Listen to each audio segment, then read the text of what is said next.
Hi friends, welcome to Nisha வீட்டு விருந்து. இன்றைக்கி நம்ம என்ன பார்க்க போகிறோம்னா, எல்லாத்துக்குமே ரொம்பவே பிடிச்ச மட்டன் குழம்பு தாங்க பார்க்க போகிறோம். அதுவும் நூக்கல் வச்சு எப்படி செய்யுதுன்னு பார்க்க போகிறோங்க. இதுக்கு எல்லாமே நான் ப்ரிப்பேர்டாக வச்சுருக்கேங்க. இப்போ வந்து நம்ம ஒரு எல்லாமே வறுத்து அரைச்சி தாங்க செய்ய போகிறோம். இதுக்கு வந்து ஒரு பேனில் வந்து எண்ணெய் ஊற்றிக்கோங்க. சோம்பு, சீரகம், மிளகு, பட்டை, கிராம்பு, ஏலக்காய் எல்லாத்தையுமே போட்டு நல்லா வதக்கிக்கோங்க. வதக்குனதுக்கப்புறம் ஒரு கைப்பிடி வெங்காயம், அப்புறம் வந்து ஒரு அரை முடிக்கு தேங்காய் போட்டுக்கோங்க. தக்காளி போட்டுக்கோங்க. இதெல்லாம் நல்லா வதங்கினதுக்கப்புறம் நம்ம வந்து அதை ஆறட்டும் விட்டுருங்க.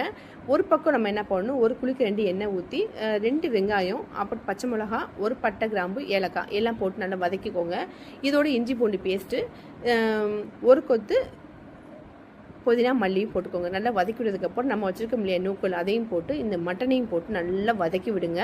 இப்போ வந்து இதுக்கு நமக்கு எவ்வளோ தேவையோ அந்த மசாலா வந்து அவ்வளோ அளவு எடுத்துக்கோங்க. என்னென்ன மசாலா அப்படின்னா, தனி மிளகாய்த்தூள், மல்லித்தூள், ஜீரகத்தூள், மஞ்சத்தூள் போட்டிருக்கீங்க. இது நல்லா பிரட்டி விட்டு நல்லா இது பண்ணி விடுங்க.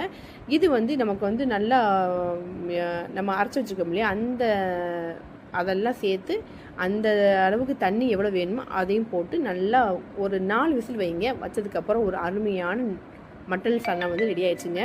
இப்போ வந்து இது வந்து ரைஸ், சப்பாத்தி, இட்லி, தோசை எல்லாத்துக்குமே சூப்பரான ஒரு டிஷ்னே சொல்லலாங்க. நான் செஞ்ச மாதிரி செஞ்சு பார்த்துட்டு எப்படி வந்துச்சுன்னு எனக்கு கமெண்ட் பண்ணுங்கள், ஷேர் பண்ணுங்கள், சப்போர்ட் பண்ணுங்கள். Bye friends.